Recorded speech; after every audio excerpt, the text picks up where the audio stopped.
Hello बच्चा party. तो कैसे हैं आप लोग? चलिए चलिए चलिए, तो आज हम नया चैप्टर बॉटनी का स्टार्ट करने वाला है, यानी कि बायोलॉजी का नया चैप्टर स्टार्ट करने वाला है। किसका? चैप्टर का नाम क्या है? Cell cycle and cell division. Cell cycle and cell division.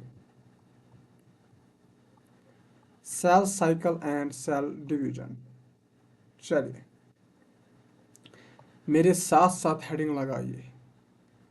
ऐसे ही, ऐसे, ऐसे और ये ऐसे। चलिए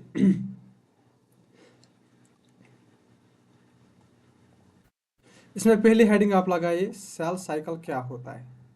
what is cell cycle? Cell cycle होता क्या है? पहले मेरे साथ साथ आप लिखिए, फिर मैं समझाता हूँ। द सीक्वेंस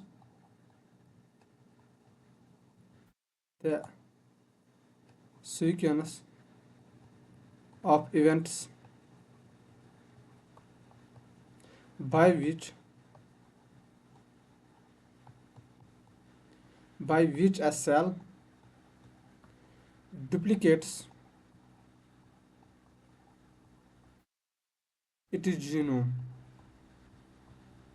its genome और synthesis करता है, synthesize other constituents and gets divided into two daughter cells. Two daughter cells यानी कि वो events, the sequence of events by which a cell duplicates it genome. यानी कि सीक्वेंस एक sequence में होता है, जैसे कि 1 2 3 4, ये सीक्वेंस में है ये नंबर्स, ठीक। वैसे ही सीक्वेंस में इवेंट्स होते हैं सेल में, और ये सेल डुप्लीकेट करते हैं अपने जीनोम को और सिंथेसाइज करता है और कुछ कॉन्स्टिट्यूएंट्स को, और सेल फाइनली डिवाइड करते हैं दो डॉटर सेल्स में। जैसे ये एक सेल है, पेरेंट सेल, इसने डिवाइड किया और बनाए टू डॉटर सेल्स। ये है two daughter cells, two daughter cells, ठीक। तो सेल साइकिल का आपको डेफिनेशन समझ में आ गई, ठीक। और अब दो पॉइंट्स, छोटे छोटे पॉइंट्स एनसीईआरटी में दिए हुए हैं। कौन से दो पॉइंट्स? हेडिंग लगाइए, टाइम ऑफ सेल साइकिल। यानी कि सेल साइकिल, एक सेल को डिवाइड होने में कितना टाइम लगता है, time of cell cycle.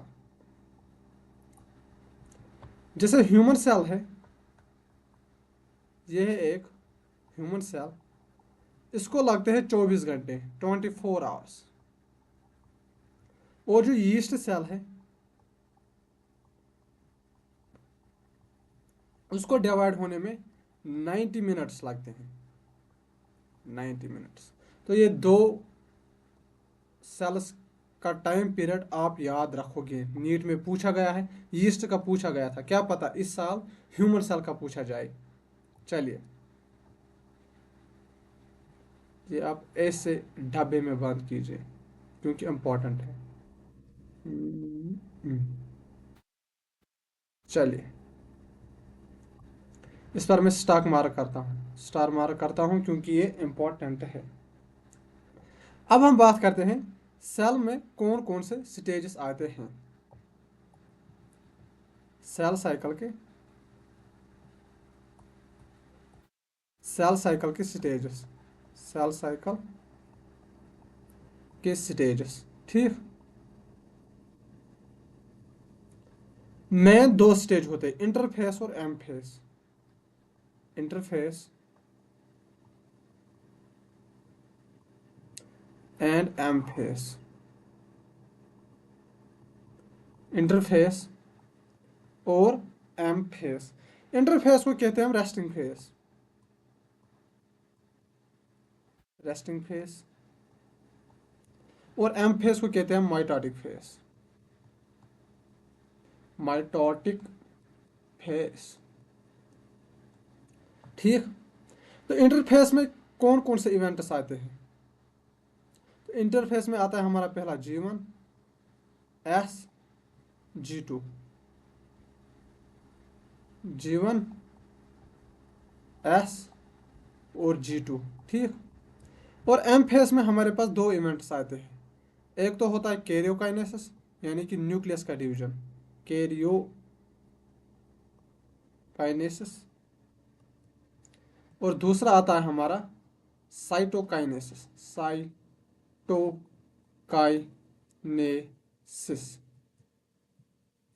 Karyokinesis and cytokinesis. Karyokinesis क्या होता है? कैरियोकाइनेसिस होता है division of nucleus. Division of nucleus को कहते हैं हम कैरियोकाइनेसिस। और साइटोकाइनेसिस किसे हम कहते हैं? डिवीजन ऑफ साइटोप्लाज्म को कहते हैं हम साइटोकाइनेसिस। कैरियोकाइनेसिस को हमने चार हिस्सों में डिवाइड किया है। कैरियोकाइनेसिस को हमने चार हिस्सों में डिवाइड किया है। जैसे हमने इंटरफेस को 3 स्टेज में डिवाइड किया है, कैरियोकाइनेसिस में भी 3 स्टेज आते हैं। प्रो, मेटा, एना, टीलो। प्रोफेस, 4 फेजेस आते हैं। प्रोफेस, मेटाफेस, एनाफेस और लास्ट में आता है फिर टीलोफेस। ठीक। तो सेल साइकिल के पहले हमने सेल साइकिल को हमने पहले दो हिस्सों में डिवाइड किया। पहला तो है हमारा इंटरफेस, जिसको हम कहते हैं रेस्टिंग फेज। दूसरा है हमारा एम फेज, जिसे हम कहते हैं माइटोटिक फेज। रेस्टिंग फेज यानी कि इंटरफेस को हमने 3 हिस्सों में डिवाइड किया। 3 स्टेज आते हैं इसमें, G1 फेज, S फेज और G2 फेज। एम फेज को हमने कैरियोकाइनेसिस और साइटोकाइनेसिस में डिवाइड किया। कैरियोकाइनेसिस क्या होता है? Division of nucleus. साइटोकाइनेसिस क्या होता है? Division of cytoplasm. कैरियोकाइनेसिस में 4 फेजेस आते हैं, prophase, metaphase, anaphase and telophase. हम एक एक करके पहले हम इंटरफेस पढ़ेंगे, उसके बाद G1, S, G2। आज के लेक्चर में मैं लगभग ये वाला ख़त्म कर दूंगा। इंटरफेस में आज के लेक्चर में ख़त्म मैं कर दूंगा। उसके बाद हम पढ़ेंगे एम फेस। एम फेस में पढ़ेंगे कैरियोकाइनेस, उसमें पढ़ेंगे प्रो, मेटा, एना, टीलो। फिर पढ़ेंगे साइटोकाइनेसिस यानी कि डिवीजन ऑफ साइटोप्लाज्म, यानी कि सेल जब डिवाइड करते हैं एक्चुअली यहाँ पर न्यूक्लियस डिवाइड करता है। ठीक। तो पहले उठाइए आप, हेडिंग लगाइए इंटरफेस। इंटरफेस। सर जी इंटरफेस क्या होता है? अब भी बताता हूँ। What is interface?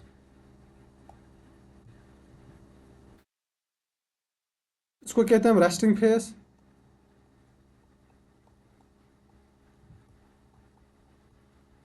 या कहते हैं हम इसको प्रेपरेटरी फेस।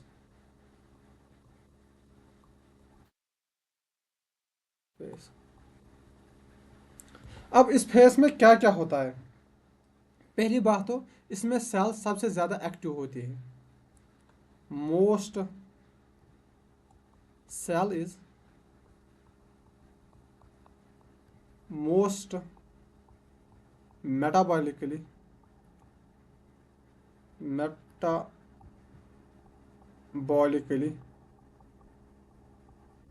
एक्टिव।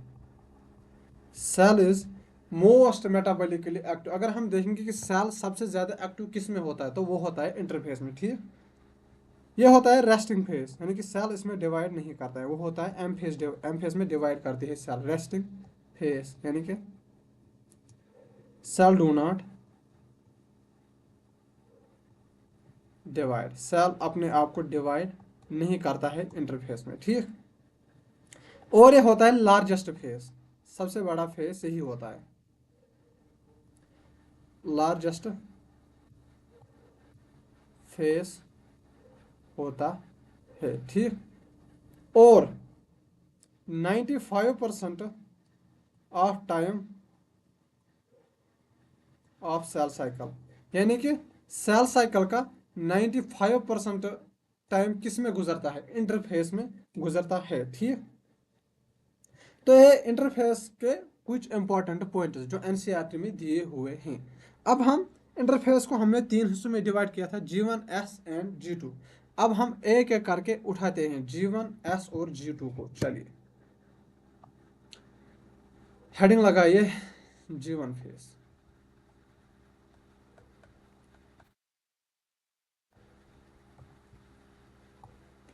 हेडिंग लगाइए आप G1 फेस।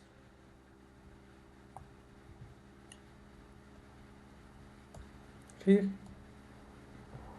गेप वन, इसे कहते हैं हम गेप वन फेस या पोस्ट माइटोटिक फेस, ये कुछ इसके नाम हैं, या प्री फेस, प्री फेस। ठीक, इस फेस में सेल करता क्या है, लॉन्गेस्ट फेस होता है इंटरफेस का, longest phase of interphase, interphase का सबसे बड़ा फेज ये होता है लॉन्गेस्ट फेज ऑफ इंटरफेस। ठीक, and also whole cell cycle, whole cell cycle, यानी कि जो पूरा सेल साइकिल है उसका भी ये सबसे बड़ा फेस होता है, कौन, G1 फेस। ठीक, इवेंट्स इन G1 फेस में क्या क्या होता है, events in G1 phase, G1 face में कौन कौन से इवेंट्स होते हैं। ठीक, चलिए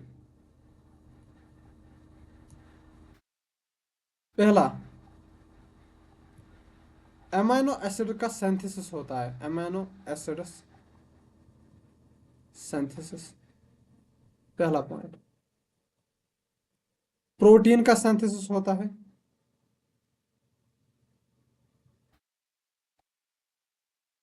प्रोटीन सिंथेसिस, एटीपी बनता है इसमें, फॉर्मेशन, आरएनए का सिंथेसिस होता है इसमें, सिंथेसिस, और मैक्सिमम सेल ऑर्गेनली डुप्लीकेट करते हैं इसमें, मैक्सिमम सेल ऑर्गेनली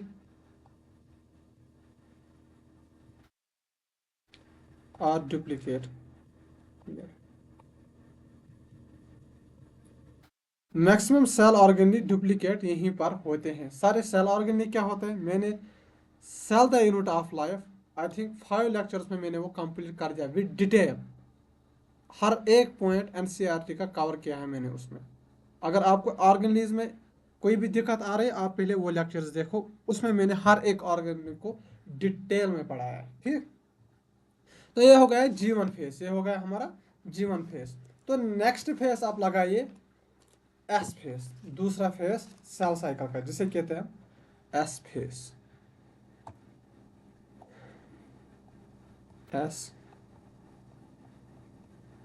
फेस।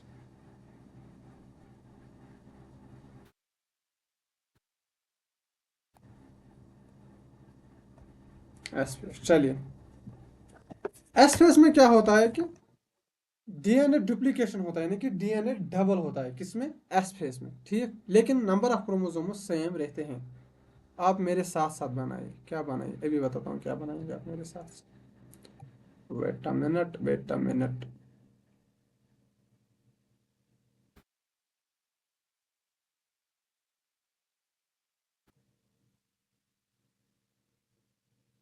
ये मैंने ली एक सेल,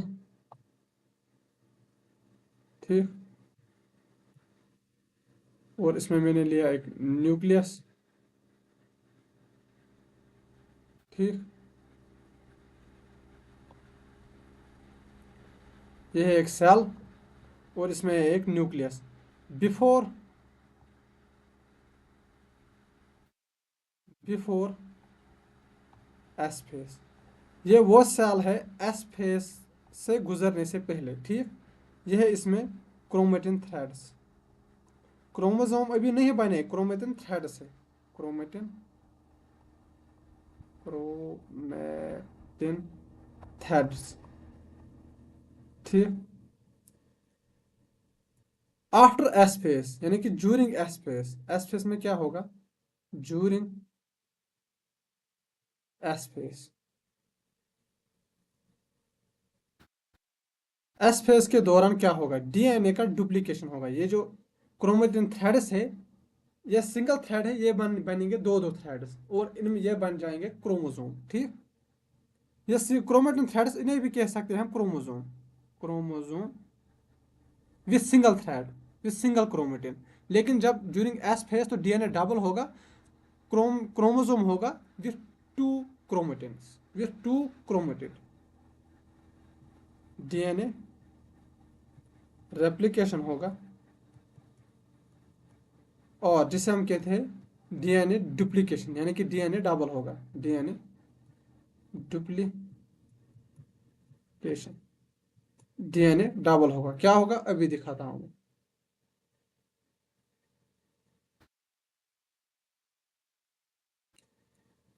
वो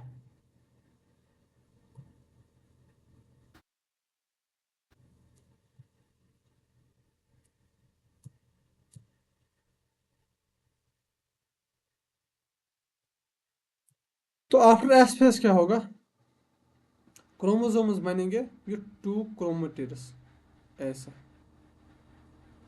यानी कि डीएनए डबल हो गया।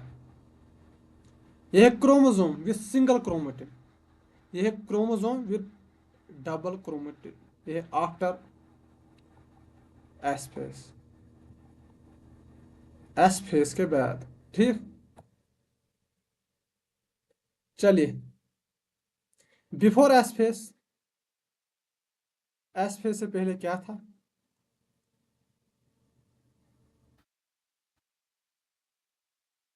46 क्रोमोसोम्स थे।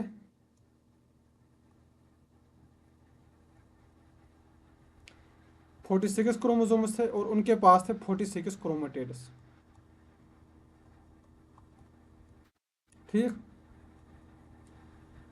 और जब एस फेज आएगा, डीएनए का डुप्लीकेशन होगा, डीएनए डुप्लीकेशन, यानी कि डीएनए डबल हो जाएगा। तो उस वक्त क्या होगा, 46 क्रोमोसोम रहेंगे, क्रोमोसोम सेम रहेंगे, डीएनए डबल होगा, यानी कि क्रोमेटिड्स 92 हो जाएंगे। क्रोमेटिड्स कितने हो जाएंगे, 92, ठीक। अब आप कुछ पॉइंट्स लिखिए इसमें एस फेस में। पहला point, chromosome number remains same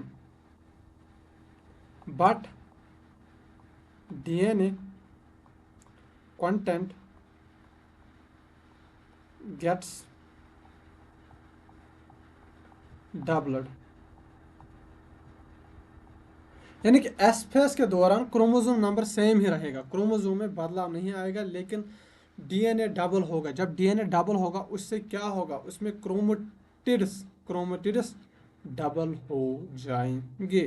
पहला पॉइंट। दूसरा पॉइंट, डीएनए रेप्लिकेशन कहाँ होता है, डीएनए रेप्लिकेशन या डीएनए डुप्लीकेशन, डीएनए रेप्लिकेशन होता है inside nucleus, inside nucleus. Centriole duplication inside cytoplasm,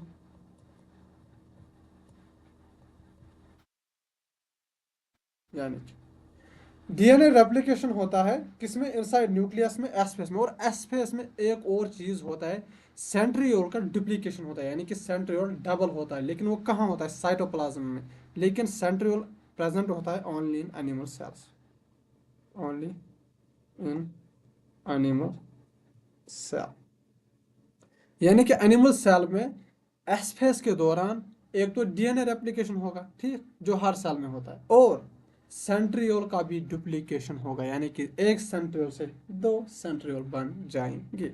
चलिए, और क्या होता है, हिस्टोन प्रोटीन सिंथेसाइज होते हैं, histone proteins synthesizer, synthesizer, histone protein synthesize होता है, और ये किसमें होता है, इनसाइड साइटोप्लाज्म, इनसाइड साइटोप्लाज्म, ठीक। तो यहाँ तक हमने एस फेज भी कवर किया है। अब बचता है प्रो फेज का लास्ट, इंटरफेज का लास्ट फेज, जिसे कहते हैं हम G2 फेज। G2 फेज, इसका दूसरा नाम है गेव टू या प्रे माइटोटिक फेज, और एक नाम है post synthetic phase, post synthetic phase, ठीक। तो इसमें क्या क्या होता है, ट्यूबुलिन प्रोटीन, प्रोटीन्स सिंथेसाइज होता है, ट्यूबुलिन प्रोटीन सिंथेसाइजर, और उसमें इसमें क्या होता है, जैसे कि आरएनए एंड प्रोटीन सिंथेसिस होता था G1 फेज में, वो पास हो गया था एस फेज में, अब रिज्यूम होगा फिर से RNA and protein synthesis, RNA and protein synthesis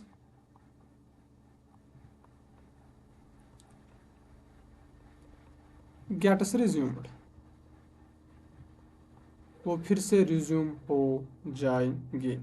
तो ये हमने खत्म किया, क्या खत्म किया, इंटरफेस। तो यह हमने खत्म किया है इंटरफेस, ठीक। अब इसमें एक और फेस आता है जिसे कहते हैं हम G0 फेस, G0 फेस, यानी कि जब एक सेल डिवाइड के लिए निकले, लेकिन ये फिर डिवाइड नहीं करना चाहे, फिर ये चले जाते हैं रेस्टिंग फेज में, या जिसे हम कहते हैं G0 फेस, या जिसे और एक नाम कहते हैं क्यूसेंट फेस,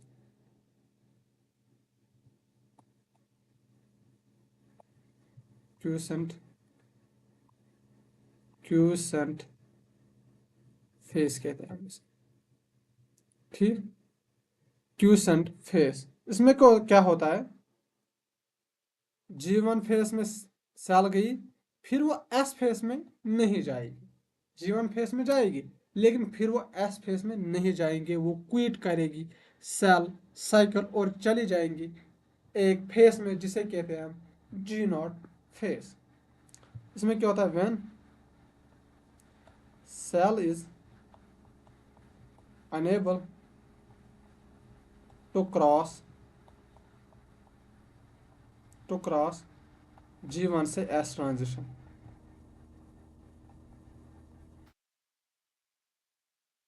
एंड एग्जिट, और सेल साइकिल को एग्जिट करता है, and exit the G1 phase, G1 phase को एग्जिट करता है और सस्पेंड करता है सेल साइकिल को, एंड सस्पेंड दी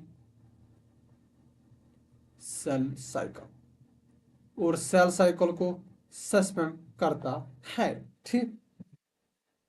तो सेल्स इन G0 फेज, जो सेल G0 फेज में होगा उनका क्या होता है, सेल्स इन G0 फेज, उन सेल्स में क्या होता है, तो उन सेल्स में होता है, पहला पॉइंट, वो सेल्स मेटाबॉलिकली एक्टिव तो होते हैं, metabolically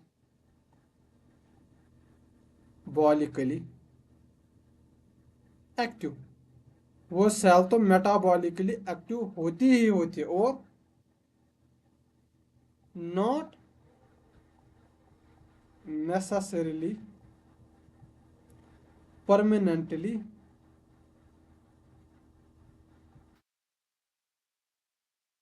leave the cell cycle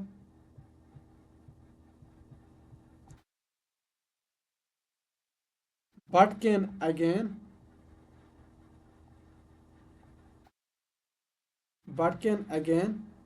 come back come back again in cell cycle when called on to do so। ठीक, तो क्या होता है, सेल जो होता है वो मेटाबॉलिकली एक्टिव होता है जी नॉट फेज में, लेकिन वो परमानेंटली सेल साइकिल को लीव नहीं करता है। वो वापस आ जा सकती है जब उसको बुलाया जाएगा सेल साइकिल को कंप्लीट करने के लिए। ठीक, तो यहाँ तक हमने क्वालिटी के साथ इंटरफेस ख़त्म कर लिया है। अब मैं आपको करवाता हूँ रिवीजन।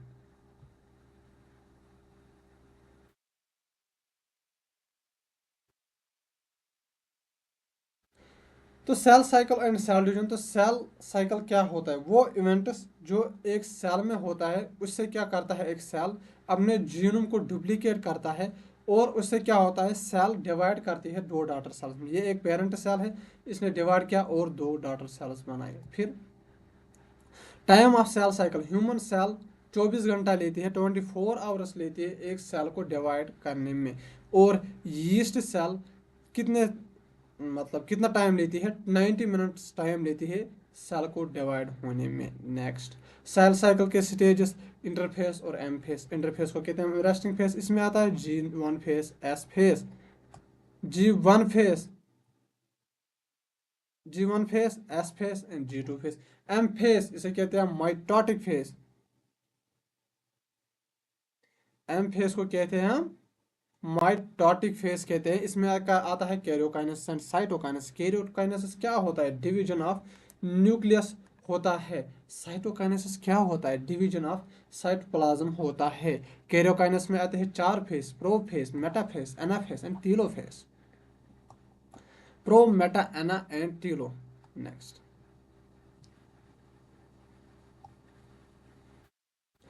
तो इंटरफेस क्या होता है, इंटरफेस होता है रेस्टिंग फेस होता है, प्रेपरेटरी फेस होता है। सेल इज मेटाबॉलिकली एक्टिव होती है। रेस्टिंग फेस होता है यानी कि सेल डिवाइड नहीं करती। लार्जेस्ट फेस होता है, 90% ऑफ द सेल साइकिल यही लेती है। कौन, interface.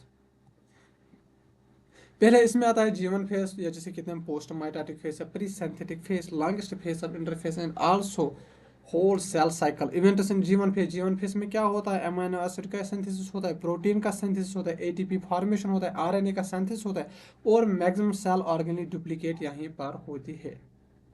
Next, S phase. S face यह है before S face. S face में क्या होता है, डीएनए का रेप्लिकेशन होता है या डीएनए का डुप्लीकेशन होता है। यह है क्रोमेटिन थ्रेड्स, यह है क्रोमेटिन थ्रेड्स या जिसे कहते हैं हम क्रोमोजोम्स। ठीक, before S face. After S face chromatids double हो गए यानी कि डीएनए रेप्लिकेट हो गया, डीएनए डबल हो गया। एस फेस से पहले 46 क्रोमोसोम्स थे, 46 क्रोमेटिड्स है। S phase, after S face DNA का डुप्लीकेशन हुआ, 46 क्रोमोसोम्स है, 92 क्रोमेटिड्स है। एस फेस में क्या होता है, chromosome number remain same but DNA gets doubled. Chromosome same रहता है लेकिन डीएनए डबल होता है। ठीक, डीएनए डीएनए रेप्लिकेशन होता है इनसाइड न्यूक्लियस, सेंट्रियोल का डुप्लीकेशन होता है इनसाइड साइटोप्लाज्म, लेकिन वो कहाँ होता है, एनिमल सेल में होता है। हिस्टिन प्रोटीन्स का सिंथेसिस होता है, वो होता है inside cytoplasm. Next, G2 phase जिसे हम कहते हैं गैप 2 फेज या प्री माइटोटिक फेज, ठीक, या पोस्ट सिंथेटिक फेज। इसमें ट्यूबुलिन प्रोटीन का सिंथेसिस होता है। आरएनए एंड प्रोटीन का सिंथेसिस जो स्टार्ट हो गया था G1 फेज में, पास हो गया था एस फेज में, फिर से रिज्यूम हो गया G2 फेज में। नेक्स्ट, उसमें एक और फेज आता है जी नॉट फेज या जिसे कहते हैं क्यूसेंट फेज जिसे हम कहते हैं। Where cell is unable to cross G1 से एस फेज। लेकिन जब सेल G1 से एस में नहीं जाती है तो ट्रांजिशन को एग्जिट करती है और चली जाती है एक फेज में। G1 फेज को एग्जिट करता है और सस्पेंड द सेल साइकिल, यानी कि सेल साइकिल को छोड़ देता है और चली जाती है जी नॉट फेज में। Cells in G naught phase में क्या होता है, वो सेल मेटाबॉलिकली एक्टिव होता है, परमानेंटली लीव नहीं करती है सेल साइकिल को, लेकिन वापस आ सकती है जब उसे कहा जाए। ठीक, तो यहाँ तक हमने क्वालिटी के साथ इंटरफेस कंप्लीट कर लिया है। एक क्वेश्चन मैं आपसे पूछता हूँ, question question if amount of DNA before S phase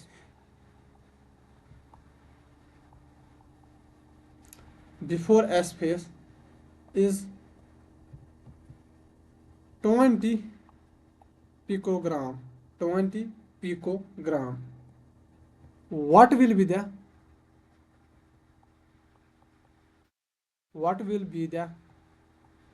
amount of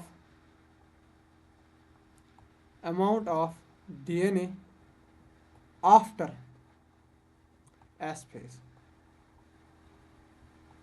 अगर एस फेज से पहले डीएनए का अमाउंट है 20 पिकोग्राम, तो एस फेज के बाद डीएनए का अमाउंट क्या होगा?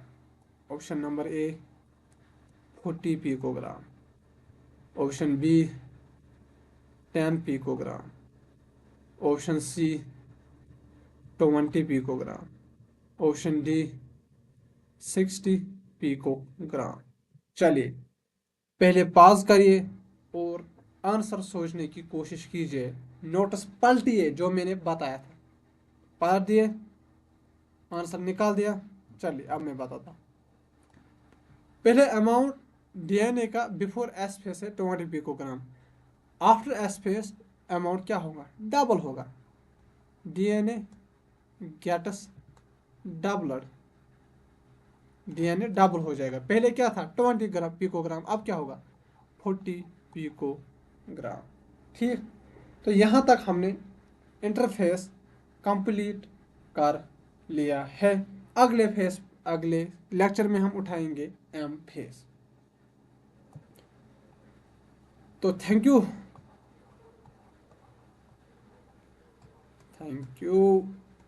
आपने ये नहीं अच्छे से लिखते हैं, आपने लेक्चर ज्वाइन किया,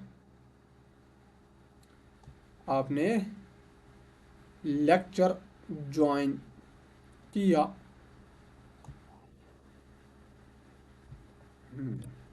अबे हो जा आप, अरे भाई साहब।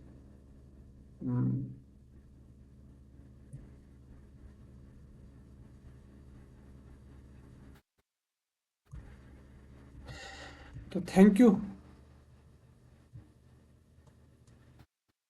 आपने ये लेक्चर ज्वाइन किया। और एक काम करना, इस चैनल को सब्सक्राइब कर देना, नीट प्रेप हब को। तो पढ़ाई करते रहे, ऑल द वेरी बेस्ट।